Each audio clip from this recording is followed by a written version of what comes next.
शेर को जब मिस्र को फतह कर लेता है और दुर्गाम का खात्मा कर दिया जाता है तो वहाँ पर सलाउद्दीन को मिस्र के निगरान अमीर के तौर पर मुकर्रर कर दिया जाता है। सलाउद्दीन अयूबी हर रोज शहर का गश्त किया करते थे और हालात को पुरसुकून रखने की कोशिश करते थे।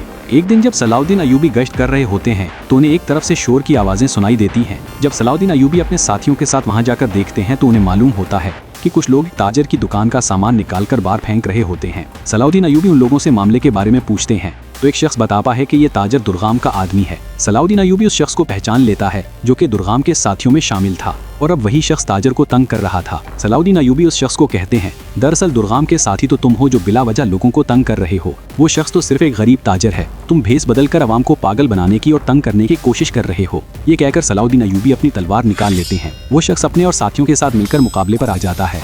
फिर सलाउद्दीन अयूबी और यारों की बे मिलकर इन चारों जालिम आदमियों का खात्मा कर देते हैं।